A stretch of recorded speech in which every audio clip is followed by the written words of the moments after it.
Hi, and welcome back to Ivy English. I'm Karen. And I'm Chris Gorski. Today is May 11th, and we're on page 36 in your magazines. And today, we are finding beauty in a really unexpected place.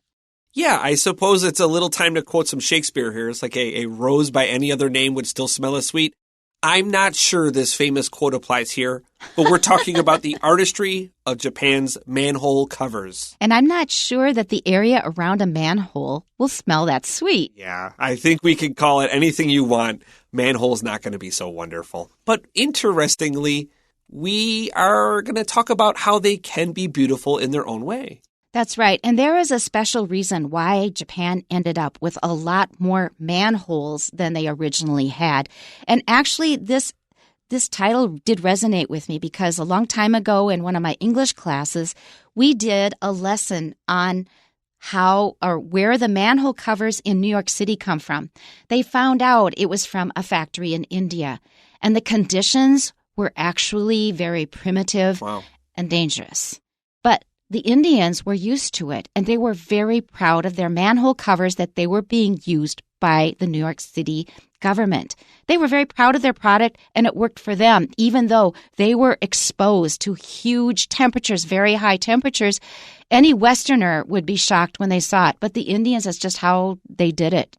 And so eventually, because it was reported in the New York Times, they had to shut the factory down. Wow. So the history of sewers and how people take care of pee-pee-poo-poo, I understand, is very distasteful for many people. Right, and rain. However, I have a massive fascination with this. I maybe it's a reflection of me just being generally immature in many ways, but I genuinely have a deep interest in how people have solved this problem of human waste over the years. I have a very abiding love of this topic, and I have written a lot about it over the years. Actually, all of us should be concerned about it because I was reading in a book about how Americans have this thing about out of sight, out of mind. You can just flush things away from the toilet and forget about them. Well, everything is going somewhere and it has to be dealt with. For me, it's not just human waste because that's going to happen anyway. What I am sort of more obsessed with is all the unnecessary waste we produce. I mean, human waste, we can't avoid it.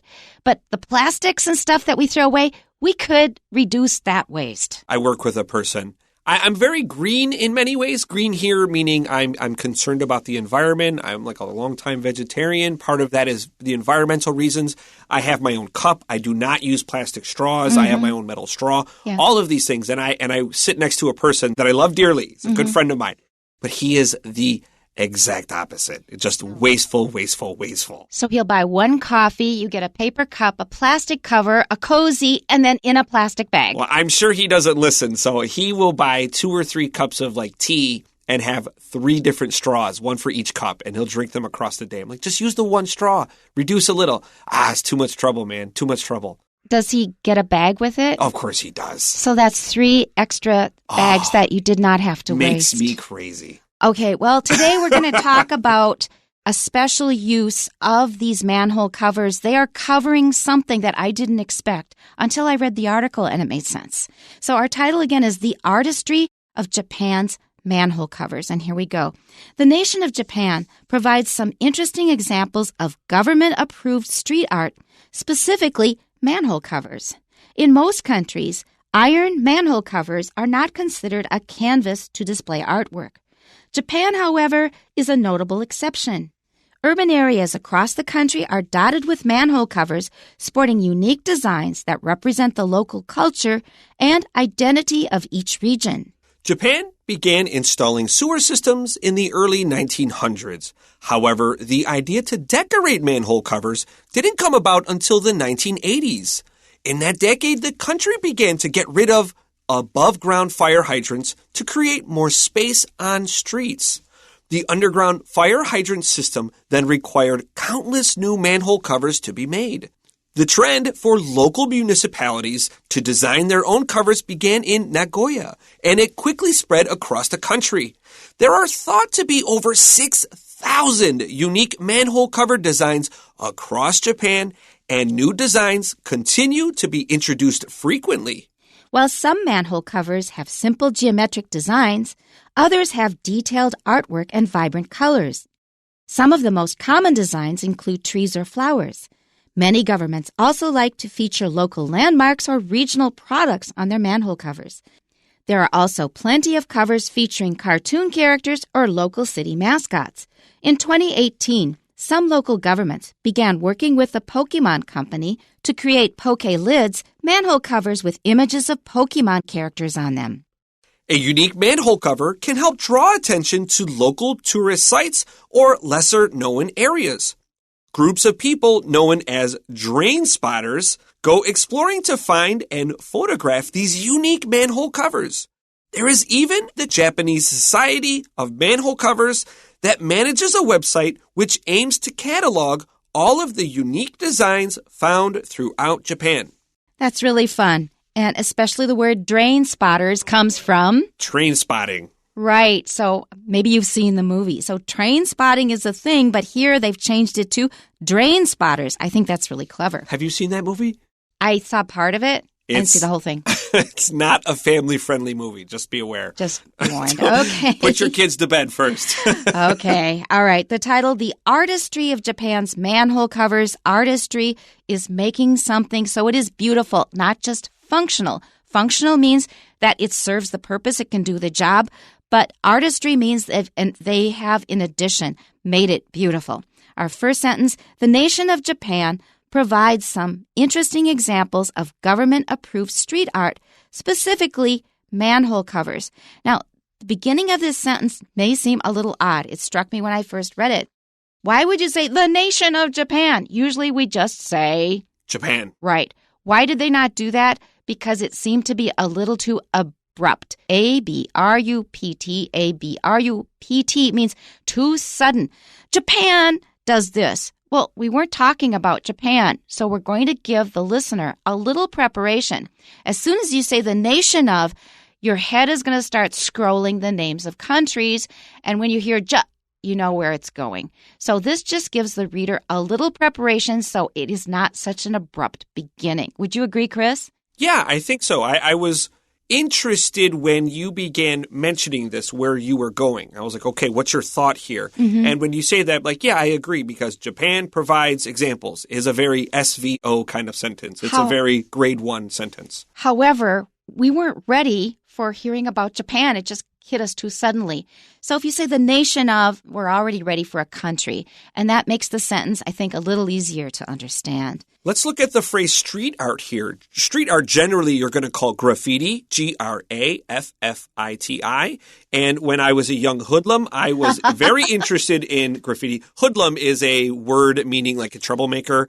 I never did graffiti myself. I was not skilled with spray paint. But I was a fan. I loved photographing it. And I still do. I seek out places that have it. For me, the biggest difference between graffiti and street art is graffiti is by nature probably illegal. Yeah. It's something you're not supposed to do. But street art is often consciously created, and often a city government will help in creating street art. So it is usually, I would say, legally sanctioned. That means it's allowed or even encouraged. Yeah, that's why I think you have that phrase government approved here. It's pretty helpful to understand this isn't people spray painting a wall at 2 a.m. Right, although that still happens. Okay, so in this case, the government was supporting it. They were actually creating this art or finding people to create the art. And what was their canvas? C-A-N-V-A-S, canvas. That is the rough kind of cloth that people who paint oil paints usually paint on. They did not use canvas, but they used manhole covers, which is quite unusual. Our next sentence, in most countries, iron manhole covers are not considered a canvas to display artwork. So just like Karen said, canvas is the thing you paint on traditionally. Now, with oil paints. With oil paints. And acrylics, maybe. We are talking about kind of this modern take on this idea that it's not really what we traditionally think is a place for having artwork, but actually pre-1950s, manholes in the U.S. also had unique designs, and it wasn't unusual for companies that produced their own manholes to have their own unique style. So it's not unheard of to have a unique manhole. Before this, just Japanese manhole covers are 2-3 steps farther than that. Right. As I remember, it was usually the name of the government bureau that was managing the underwater sewers, or maybe there were lines. It could be St. Paul Water Department, and then a kind of graphic or geometric design on it. Not really that artistic. Maybe it had the picture of the Capitol building that is in St. Paul, but it just was not really exciting.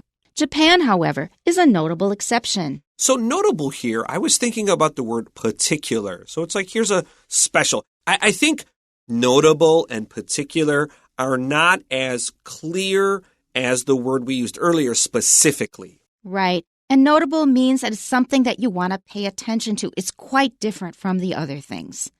Urban areas across the country are dotted with manhole covers sporting unique designs that represent the local culture and identity of each region. They use a lot of colorful words here. First of all, dotted with. I agree. Those are little circles here and there, and these are in fact circles. So that was a good word choice. Sporting images, that means that they show images, but it's a much more colorful word. To say they show or display would be a better synonym for it. So they display very unique, we shouldn't put very there, unique designs. That means each one is different, each one is special. And these designs will often represent the local culture or the identity of a certain region. So maybe they're famous for their cherry blossoms. Maybe they have pictures of cherry trees in blossom. I like this idea a lot because I feel too much of the United States is very cookie cutter.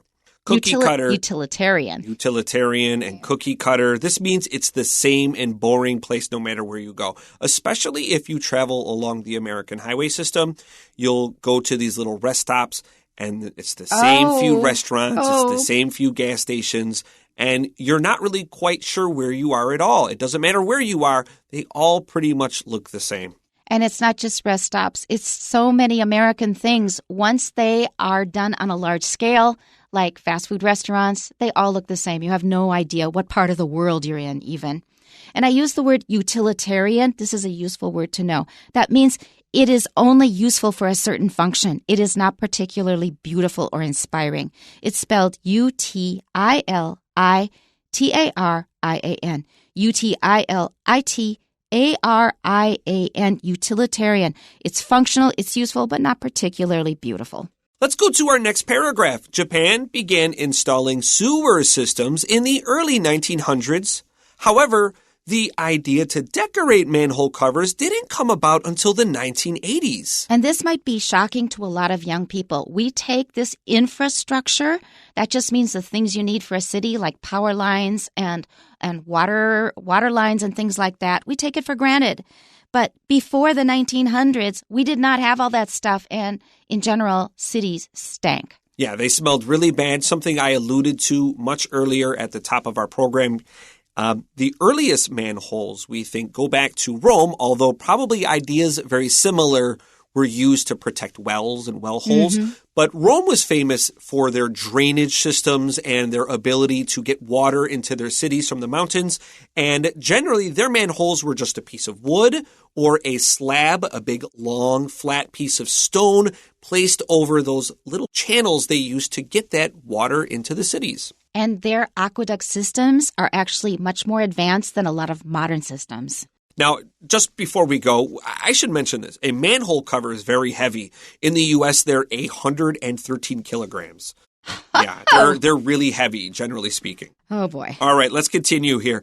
In that decade, the country began to get rid of above-ground fire hydrants to create more space on streets. This was new information for me because I'm so used to seeing fire hydrants both in the U.S. and in Taiwan, and as I remember, also in Europe. But they wanted to put this underground because they have a space crunch in Japan. This is a nice development that the U.S. has begun adopting too. And I think Taiwan also, in the modern places of cities, they take all those kind of ugly electrical wires and they put them underground, and it creates a much cleaner looking city. Yes. Let's continue. The underground fire hydrant system then required countless new manhole covers to be made. So because they have changed the design of how we have water ready for fires, they had to make a lot of new manhole covers in this case. The trend for local municipalities to design their own covers began in Nagoya, and it quickly spread across the country. So municipality is it's a pretty fancy but useful word meaning your local government. That's right. It's just basically a city. It may include suburbs. That's right. Let's continue to our next sentence. There are thought to be over 6,000 unique manhole cover designs across Japan, and new designs continue to be introduced frequently. That's very impressive. They're really making this into a big thing. They really are. If you search this, you will find lots of designs, and just type a topic, and Japan has probably covered it. If you like anime, I think, you'll probably see a lot of anime characters. Will. All right, our third paragraph. While some manhole covers have simple geometric designs, others have detailed artwork and vibrant colors. Vibrant means that they are very bright colors, not mousy, dull colors. So in addition to geometric designs, which is what I think you see most often in the U.S., people would often take paper or cloth. They would spread ink on the manhole cover, and they'd put paper or cloth over it, and then they would get a print of the manhole cover. But usually they weren't quite as interesting. Some of the most common designs include trees or flowers. That's to be expected when we're designing things. That's what we often look to, especially flowers. Many governments also like to feature local landmarks or regional products on their manhole covers. As I said earlier, I think I remember seeing the state capitol building on a manhole cover. I may not be remembering right, but that's a very simple kind of landmark, something that's special for a certain city or area. You anticipated my question I wanted to ask earlier, that if you were to design your own manhole cover for St. Paul, Minnesota, what would you put on your manhole cover? Oh, the first thing that comes to mind is a snowflake. I can't help it. Oh, really? I was thinking Prince, but Prince. But maybe Prince wouldn't like his music. Excuse me, I but don't. But also a manhole cover, because what do manhole covers represent? Like the sewer, poop and human waste and all that stuff. So I wouldn't want to insult him that way. That's right. So I feel like I think Prince when I think Minnesota, but I don't know if I could put him on a manhole cover. That's why I'd go with the snowflake, because it's white and pristine. It makes you think of something clean when you're just thinking of something kind of dirty. Me coming from Buffalo, I almost certainly would have a buffalo. I would have the iconic City Hall, which is a very beautiful building. Maybe Niagara Falls. I would do that. That's what I would do. Go with Niagara Falls Buffalo myself. and Niagara Falls together. That's water, too. Yeah. Okay. There are also plenty of covers featuring cartoon characters or local city mascots. As I said, if you're a fan of anime, then you would probably find a lot of anime characters on these manhole covers. In 2018, some local governments began working with the Pokemon Company to create Poke Lids, manhole covers with images of Pokemon characters on them. I looked at these. I looked up specifically the Pokemon ones because I wanted to see how well they were represented. And they were really good. Oh, really? Like they were colored well. They were variety and artistically arranged. They put a lot of care into this. It's not just like a geometric design can be very beautiful, but these were really well made. Like if I'm not a very big Pokemon fan, but I know of them, and if I saw them, I would definitely pay attention to it. And if I had a favorite Pokemon and I knew it was in a city I was in, you'd probably arrange to visit that city. I just might. The plan works. So they really have elevated it to a high art. Our last paragraph? A unique manhole cover can help draw attention to local tourist sites or lesser-known areas. Actually, a lot of places are kind of common and boring. So it's really important. If you want to draw tourists, you're going to have some kind of a pull, some kind of attraction. That's right. And what is the slogan of Pokemon? It's gotta catch 'em all. And if you're a fan of Pokemon and you're a fan of kind of just casual art, like you go look for how many Pokemon there are. You try to catch them all. You can take a picture. I am certain there are books and apps and little programs you can use to document which Pokemon you have quote unquote captured by visiting their manhole cover. And then you get credits for it and you compete with other people. It's just fun to show them off. It really is. Okay. Let's continue to our next sentence. Groups of people known as drain spotters go exploring to find and photograph these unique manhole covers. Okay, so they have formed a group. They have now their own little subculture. Okay, so a drain spotter is a play on words of train spotters. Train spotters are fans of trains, and they will go to certain places at certain times just so they can see this unique train pass by. And there are some passionate train spotters. I knew one of my friends growing up. His father was a train spotter, and man, he loved trains. And he was such a gentle, calm man. And he had this passion for trains. It was so interesting. I had never met someone like this. I can sort of understand it. And now it seems like kind of an old technology. We do have like high-speed rail and stuff like that, but you don't see people getting so obsessed with it. Yeah, I agree. I would say the average age of the train spotter today is probably over 50, but there are definitely younger folks that do it. It's just that, passions change as they evolve. Let's continue to our next sentence. There is even the Japanese Society of Manhole Covers that manages a website which aims to catalog all of the unique designs found throughout Japan. It seems like you can make a whole culture out of any obsession. Yeah, and I suppose the internet facilitates that, doesn't it? Where you might be unique in your passion, but if you look hard enough on the internet, you'll find someone else that agrees with you, and you'll hopefully connect with them and have a good conversation. Okay, we have 4 questions for you. Number 1, according to the passage, which of the following is true? A. Japan renewed all of its manhole covers in the 1980s. B. Japan has thousands of different manhole cover designs. That's correct. So let's go right on to number 2. What is the main purpose of the third paragraph? A. To introduce common designs for manhole covers. That's correct. That's it. So we don't have to bother with B, C, and D. Okay, let's move on to number 3.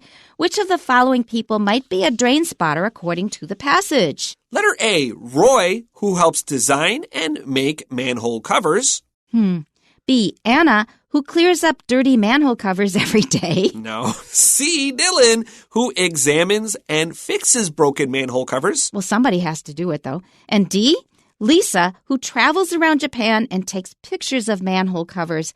That's the definition of a drain spotter. So the answer is D. And number 4.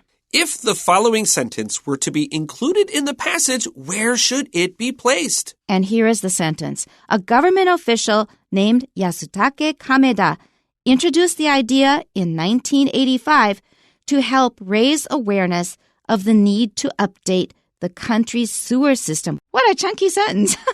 Okay, let's read it again because it's so chunky. A government official named Yasutake Kameda introduced the idea in 1985 to help raise awareness of the need to update the country's sewer systems. Where are we going to put that? Should it be A? Paragraph 1, well, that just kind of talks about Japan deciding to have government-approved street art. It's a little too early. B, paragraph 2.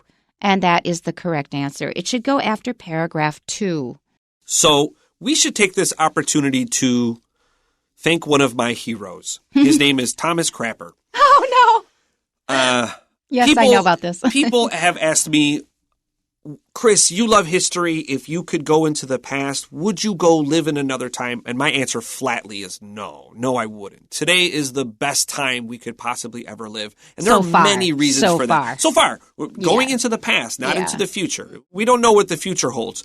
But I can tell you about the past. And I'll tell you this about the past. It was smelly and dirty. And it was also kind of extra gross. And people did not really care where they took a crap. Yeah, quite literally. Now, Karen points out the phrase we're getting here, to take a crap. Crap is slang for poop, but it's actually a very old word. People think to take a crap comes from Thomas Crapper. This is not true. He was the man who invented the U-bend pipe. If you look at the back of your toilet, there's a little kind of S or U-shaped pipe, and that keeps your toilet mostly smelly-free. When we hear his name, we think about taking a crap, which means poop, but actually poop predates this by a few hundred years. Thomas Crapper just had the perfect name for his job, and this is what you call an eponym, and I am a huge fan of this as well. When your name matches your job, like Usain Bolt is a famous runner, and Thomas Crapper is a man that works with crap. That helped us have a better system for getting rid of human waste. Thank you, Thomas Crapper. And that's it for today. Tune in next time. We'll see you then. Bye-bye. Bye-bye.